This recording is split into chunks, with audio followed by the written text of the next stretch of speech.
Olá pessoal, seja bem-vindo e bem-vinda ao curso de formação. Meu nome é Vanessa Martins Galhardo Lopes, sou assistente social, analista do sistema socioeducativo e estou aqui hoje com vocês para contribuir com esse processo formativo com a disciplina de Direitos Humanos, Legislações Protetivas e Sistema de Garantia de Direito. Qual que é a proposta dessa disciplina? Nós vamos compreender a evolução histórica dos direitos humanos de crianças e de adolescentes e o reconhecimento enquanto sujeitos de direitos no Brasil e no mundo a partir das legislações protetivas inerentes às juventudes. E também vamos estudar a interface entre os direitos da criança e do adolescente e os direitos humanos a partir dos marcos e dispositivos normativos garantidores dos direitos da criança e do adolescente no Brasil. Bom, para a gente compreender um pouco da história dos direitos humanos, das legislações protetivas e do sistema de garantia de direitos hoje, a gente vai precisar estudar um pouquinho o processo histórico de constituição da política de atendimento, que são ofertadas às crianças e aos adolescentes, e especialmente os adolescentes que estão em conflito com a lei e estão em atendimento de medida socioeducativa.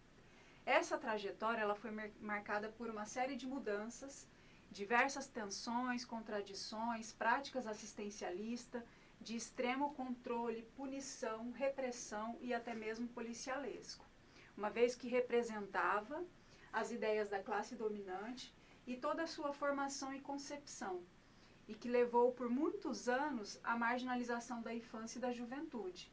E nos moldes em que essas políticas foram estruturadas, acabaram por influenciar as trajetórias das crianças e dos adolescentes do Brasil. E aí, para a gente entender um pouco como a política de socioeducação está estruturada hoje, eu vou trazer para vocês um pouquinho algumas políticas de atendimento voltadas às crianças e aos adolescentes. A gente tem aí, em 1830, o primeiro Código Penal. Ele, na verdade, não vai tratar de questões específicas da infância e da juventude, tanto que ele vai ser considerado como código de modelo de indiferenciação. Esse código ele vai trazer questões judiciais e penais de maneira igual, tanto para adultos quanto para crianças e adolescentes. Esse período do Código Penal ele vai ser conhecido como a Era Menorista, justamente porque vai tratar de crianças e adolescentes sob uma perspectiva de intervenção judicial, de acordo com as questões que não estavam condizentes com a ordem moral. Ou seja, essa era menorista ela ficou conhecida justamente porque a infância pobre, a adolescência pobre, eles eram os objetos de intervenção judicial e de tutela do Estado. Então, todos aqueles adolescentes, todas aquelas crianças que não estavam de acordo com os padrões morais da época, eram vistos como menores.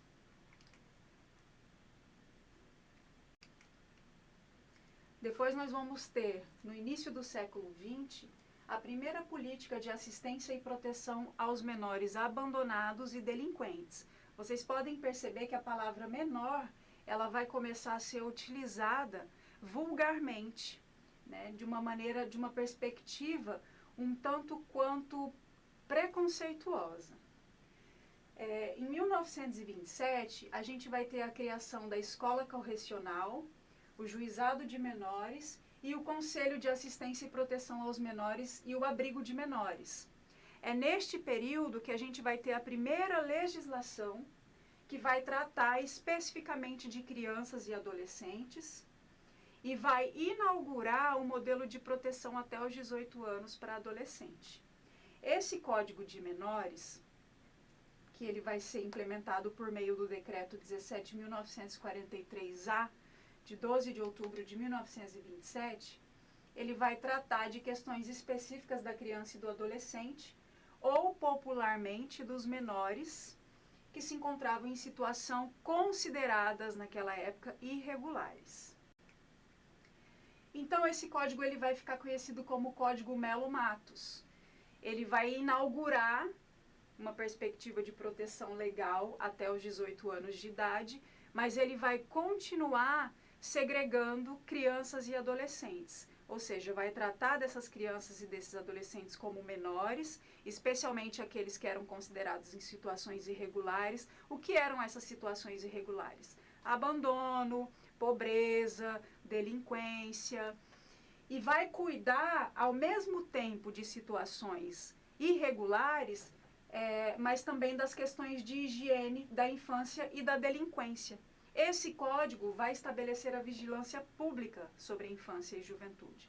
Então, dentro de uma perspectiva de proteção legal até os 18 anos, a gente tem uma outra proposta de punição. Né? Percebem que ao longo desse processo histórico, vocês vão entendendo que a construção da política de atendimento à criança e ao adolescente, ela vai ser sempre voltada nesse discurso de proteção, mas com um viés punitivo. E quem vai, a legislação que vai desconstruir essa proposta vai ser o Estatuto da Criança e do Adolescente, e nós vamos chegar lá. Nesse Código Melo de Matos, o Código de Menores de 1927, que foi o primeiro código que estabeleceu legislações para a infância e a juventude, ele vai trazer a responsabilidade penal da criança e vai dizer que essa responsabilidade penal ela vai iniciar aos 9 anos. Então a criança, ela ora pode ser tratada como adulta, ora como incapaz de responder por si. Dependeria muito da condição social e econômica dessa criança da época. Em 1942, a gente vai ter a implementação do primeiro serviço de assistência ao menor, que é o SAM. Vai ser implementado na era Vargas, do governo Vargas, né? É um governo extremamente autoritário, corporativista, que vai consolidar essa prática assistencialista para a infância e adolescência. Neste período, também foram criadas as delegacias de menores, onde eram enviados os meninos encontrados nas ruas e considerados suspeitos de vícios ou crimes. Logo após o Serviço de Assistência do Menor, foi criado o Serviço Nacional de Assistência ao Menor, que era vinculado ao Ministério da Justiça, com a proposta de extirpar a ameaça dos meninos perigosos e suspeitos. Nos internatos do SAM, predominava a ação repressiva e o desleixo contra os internos, ao invés de uma ação educativa. A proposta, então, dessas delegacias de menores, desse serviço de assistência ao menor, em 1942, no governo Vargas, era trabalhar a política de assistencialismo e de proteção à infância e à juventude, principalmente aos jovens que naquela época eram considerados perigosos, delinquentes, eram considerados irregulares, eles eram encaminhados para esses serviços. E não tinha distinção de adolescentes e de crianças que eram considerados perigosos para adolescentes e crianças que estavam em situação de abandono ou de pobreza. Então eles eram levados todos por uma mesma instituição e eram tratados todos de igual maneira. Não existia uma diferenciação como o Estatuto da Criança e do Adolescente traz hoje, de medidas protetivas e medidas socioeducativas. No mundo, enquanto isso, a gente vai ter a construção da Unicef, que é o Fundo das Nações Unidas para a Infância, que vai ser a primeira instituição que vai começar a discutir novas propostas e novas perspectivas de proteção para a infância e para a juventude no mundo. Foi criado dia 11 de dezembro de 1946. A proposta era trabalhar a questão da assistência às crianças no período do pós-guerra na Europa, no Oriente Médio e na China. Veja bem, enquanto isso no Brasil a gente vivenciava uma era totalmente repreensiva e policialesca no governo Vargas, com o SAM, Serviço de Assistência ao Menor, que a gente já falou. Em 1950, no Brasil, a gente teve o primeiro escritório da Unicef, que foi lá em João Pessoa. E neste período, em 1948, a gente teve a Declaração Universal dos Direitos Humanos, que lá no artigo 25 vai tratar da criança e do adolescente, ao dizer que a maternidade e a infância têm direito a cuidados assistenciais especiais. Todas as crianças nascidas dentro ou fora do matrimônio. Em 1959, nós vamos ter a Declaração dos Direitos das Crianças, que vai tratar no princípio segundo que a criança gozará de proteção social e ser-lhe-ão proporcionadas oportunidade e facilidades, por lei e por outros meios, a fim de lhe facultar o desenvolvimento físico, mental, moral, espiritual e social de forma sadia e normal, em condições de liberdade e dignidade. Enquanto isso, no Brasil, nós vamos viver lá em 1964, na era da ditadura militar, a ineficiência do SAM, do Serviço de Assistência ao Menor. Neste período, vai surgir a Fundação Nacional de Bem-Estar do Menor, as conhecidas FUNABENs, FEBENs, né? Que vai tratar do problema de crianças e adolescentes em situação irregular, de maneira centralizada pela Política Nacional do Bem-Estar de Crianças e Adolescentes. Veja bem, ainda em 64, a regulamentação que estava em voga e que vai tratar dos direitos e dos deveres das crianças e dos adolescentes é justamente o Código Melo Matos de 1927. No entanto, o Código Melo Matos ele promulgou a implementação do SAM, do Serviço de Assistência ao Menor, e com a ditadura militar, esse serviço ele vai se tornar ineficiente, tendo a necessidade de se construir a Fundação Nacional do Bem-Estar do Menor, a FUNABEM, e que nos estados a gente vai ter as FEBENs, que são as Fundações do Bem-Estar do Menor, para internalizar os que na época eram considerados marginalizados, né, ou mesmo os marginais. E aqui no Mato Grosso, como é que foi essa FEBEM? A gente teve a FEBEM no Mato Grosso em 1971, que foi implementada por meio da Lei 3.137, criada e regulamentada como FEBEMAT. E essa FEBEMAT ela era vinculada à Secretaria de Justiça do Estado, que seguia as diretrizes nacionais determinadas pela FUNABEM e era orientada pelo Plano Integrado de Assistência ao Menor e à Família, o conhecido PIANF. Né? Quem era da década de 70, da década de 80, conheceu esse plano. E os programas preventivos, quais sejam? Programa Diversificado de Ação Comunitária, o PRAC, o Programa Materno Infantil, o PROME, o Programa Ocupacional de Menores, o PROC. Né? Então, na FEBEMAT, eram desenvolvidas atividades e ações para crianças e adolescentes, tanto considerados como marginalizados, tanto aqueles considerados como marginais. Né? Justamente porque a proposta da regulamentação que estava em voga no país não considerava crianças e adolescentes como sujeitos de direitos, mas sim como crianças e adolescentes em situação irregular, quando não estivessem de acordo com a ordem pública e moral. Lá em 1979, nós vamos ter a promulgação de um novo Código de Menores, que ele vai trazer a doutrina da situação irregular e ainda vai considerar essa doutrina, essa irregularidade, como menor abandonado e menor delinquente.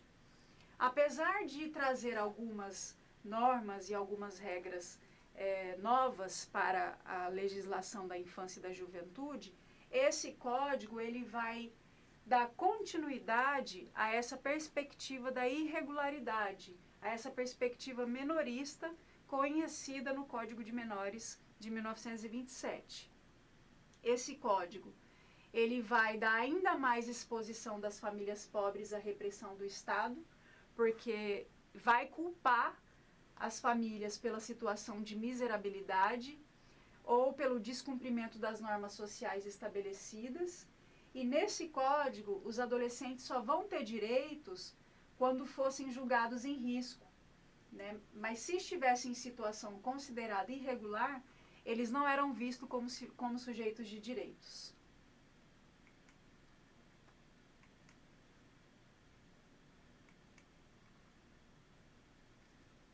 No começo dos anos 80, a gente vai ter um ciclo expansivo da economia, a ditadura militar vai perder a tua força, vai se desgastar e a gente vai viver um intenso processo de lutas e mobilizações sociais. O próprio Congresso, ele vai ser palco de Assembleia Constituinte, a gente vai ter um processo de efervescência dos movimentos sociais, um desses movimentos extremamente importante para o processo de constituição do Estatuto da Criança e do Adolescente é o movimento Meninos e Meninas de Rua, que vai acontecer justamente neste período, e este movimento ele vai garantir e ampliar a luta pelos direitos humanos, especialmente das crianças e dos adolescentes. E aí ele vem incorporado de um discurso democrático, e essa perspectiva de direitos humanos começa a ganhar significativa expressão nessa época. A sociedade passou a clamar por uma Constituição que superasse as leis do regime ditatorial e redirecionasse o país para a democracia, para o Estado de Direito e para a abertura, para uma abertura efetiva dos direitos humanos. Então a gente vai ter a Constituição Federal de 1988, ou a Carta Cidadã, né, conhecida por muitos, que ela vai consagrar os direitos de todos os cidadãos. Dentre eles, o destaque para as crianças e os adolescentes, em seu artigo 227, que vão receber um tratamento especial. E aí essa Constituição Federal, ela vai em oposição a tudo que até então a doutrina da situação irregular se desenvolveu. E vão colocar as crianças e os adolescentes dentro de uma perspectiva de proteção integral.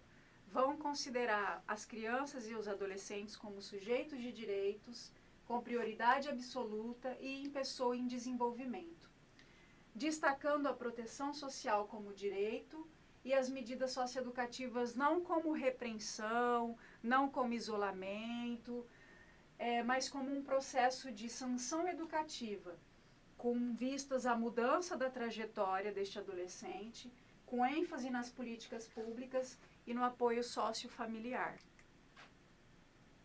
Enquanto no Brasil nós vivenciávamos o processo de promulgação da Constituição Federal de 1988, no mundo nós vivíamos a Convenção Internacional sobre os Direitos das Crianças, que ocorreu em 1989.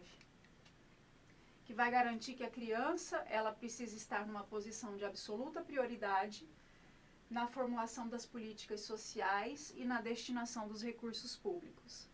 Neste período, de final da década de 80 e começo da década de 90, os direitos humanos das crianças e dos adolescentes são colocados então em evidências, como eu já trouxe para vocês, especialmente pelo movimento nacional Meninos e Meninas de Rua, e também por outras organizações que vão passar a apresentar propostas e projetos consubstanciados com o artigo 227 da Constituição Federal, com os documentos e com as legislações internacionais, dando origem ao Estatuto da Criança e do Adolescente, a Lei 8.069 de 1990, que vai tratar da doutrina da proteção integral e vai considerar a adolescência como uma etapa peculiar da vida e o adolescente como um sujeito de direito, um sujeito em desenvolvimento. Nesse sentido, o Estatuto da Criança e do Adolescente ele vai direcionar ações para todas as crianças e vai considerar crianças pessoas com até 12 anos de idade, incompletos, e os adolescentes, pessoas entre 12 e 18 anos de idade. E vai dizer que todas as crianças e todos os adolescentes, independente de classe, raça, gênero, etnia, condição social, condição econômica, todas essas crianças e todos esses adolescentes gozam de todos os direitos fundamentais inerentes à pessoa humana, devendo ser assegurados todas as oportunidades e direitos que lhe facultem um desenvolvimento físico, mental, moral, espiritual e social em condições de liberdade e dignidade. Então, o Estatuto ele vai inaugurar essa perspectiva da doutrina da proteção integral, ele vai considerar crianças e adolescentes não como menores, não em situação irregulares, conforme os outros códigos de menores, mas crianças e adolescentes como sujeitos de direitos, pessoas peculiares em condição de desenvolvimento. Nesse sentido, o Estatuto da Criança e do Adolescente vai estabelecer diretrizes para a política de atendimento, bem como disposições gerais para a apuração de ato infracional, inaugurando aí o devido processo legal e o estabelecimento de medidas socioeducativas, descrevendo a forma de aplicação. Essas medidas socioeducativas, elas vão ser direcionadas aos adolescentes que cometem atos infracionais e que precisam ser responsabilizados. E aí o Estatuto da Criança e do Adolescente vai estabelecer 6 medidas socioeducativas, quais sejam as medidas de advertência, de obrigação de reparar o dano, prestação de serviço à comunidade, liberdade assistida, semi-liberdade e internação.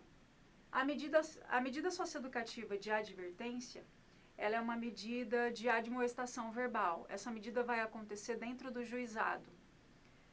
O juiz, responsável pela vara da infância e da juventude, a família e o adolescente, onde vai ocorrer, de fato, uma advertência para esse ou para essa adolescente. A medida de obrigação de reparar ao dano, ela não possui um programa específico. Essa é uma medida que ela vai ser estabelecida ao adolescente ou à adolescente, como o próprio nome já diz, para que ele possa reparar o dano causado a outrem ou mesmo à sociedade.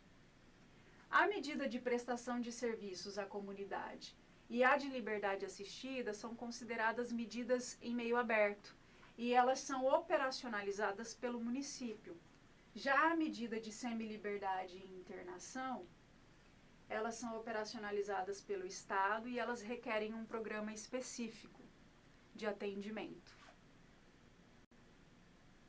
O atendimento socioeducativo, ele vai ter sustentação teórico-metodológica nas regras mínimas de Beijing, que vai estabelecer que todo adolescente que comete ato infracional possui direitos humanos, deve ser tratado em sua individualidade, com legalidade, com excepcionalidade. As medidas devem ser excepcionais, devem ser legais, devem considerar a questão da individualidade do adolescente, garantindo que os direitos humanos dele sejam efetivos.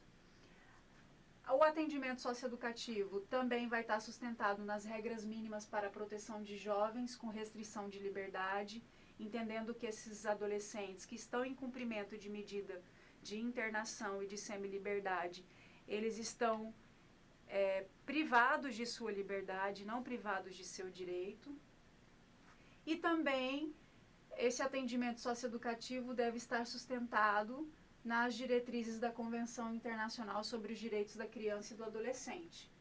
Essas diretrizes vão estabelecer que os órgãos responsáveis pela administração da justiça juvenil, ou seja, o Juizado da Infância e da Juventude, Ministério Público, Defensoria Pública, e bem como os centros de atendimento que operacionalizam as medidas em meio fechado, vão normatizar as questões quando verificada e comprovada a prática de ato infracional. Diferente lá da época do Código Melo de Matos, em 1927, e do Código de Menores de 1979, em que o adolescente ele era considerado perigoso ou ele era considerado suspeito e imediatamente encaminhado para as instituições tais como o SAM, o Serviço de Atendimento ao Menor, ou mesmo as FEBEMs, sem passar pelo devido processo legal. Então, o Estatuto da Criança e do Adolescente, quando ele dispõe das medidas socioeducativas, ele vai inaugurar também o devido processo legal quando comprovada a prática do ato infracional.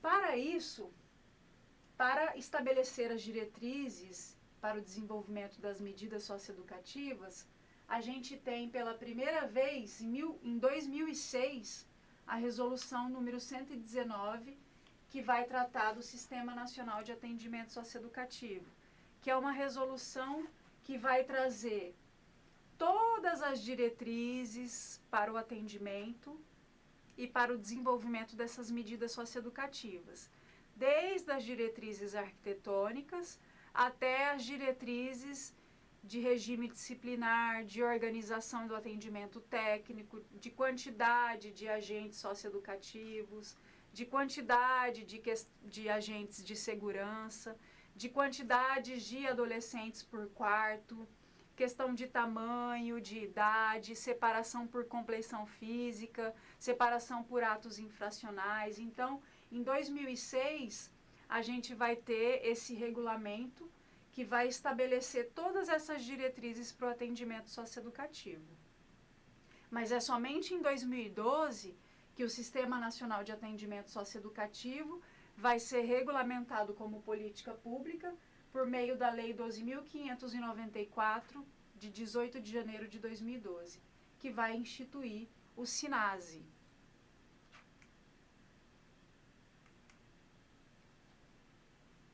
A lei do SINASE, ela vai trazer as bases da socioeducação e vai dizer que o ato infracional cometido pelo adolescente revela o contexto de violência e de transgressão do pacto social, mas não se deve perder de vista que ele faz parte da sociedade e que a condição de cumprimento de uma medida socioeducativa não o exclui de um contexto maior de transformações sociais. O SINASE, ele vai configurar-se como um subsistema dentro de um sistema de garantia de direitos. Então, ele vai fazer ligação com o sistema de educação, com o Sistema Único de Saúde, com o Sistema Único de Assistência Social, com o Sistema de Justiça e Segurança Pública. Então, o SINASE, ele vai ser considerado como um sistema interdisciplinar e ele precisa fazer relação com todos os outros sistemas para contemplar o atendimento ao adolescente que está em cumprimento de medida socioeducativa, seja a medida em meio aberto ou a medida em meio fechado. Desde o processo de apuração dessa medida até o processo de aplicação e execução da medida socioeducativa.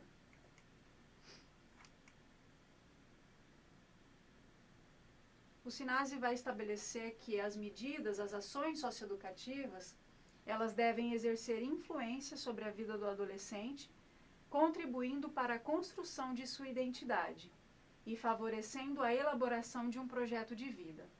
Para tal tarefa, é preciso estar atento ao conjunto de ações nas áreas de educação, saúde, assistência social, cultura, capacitação para o trabalho e esporte e que estejam em conformidade com o Estatuto da Criança e do Adolescente. Então, o SINASE é uma política pública que ele vai funcionar em conformidade com as outras políticas de atendimento à criança e ao adolescente e que estão dentro do sistema de garantias de direito. Eles funcionam como uma engrenagem. Todas as outras políticas precisam funcionar em contrapartida do SINASE. Essas foram as nossas referências bibliográficas utilizadas para a construção desse material. Nós vamos disponibilizar referências bibliográficas complementares para vocês, para que a gente possa fazer o debate, o fórum avaliativo e dialogar um pouco mais com todos e todas vocês. Obrigada pela atenção de vocês e estamos à disposição para sanar as dúvidas.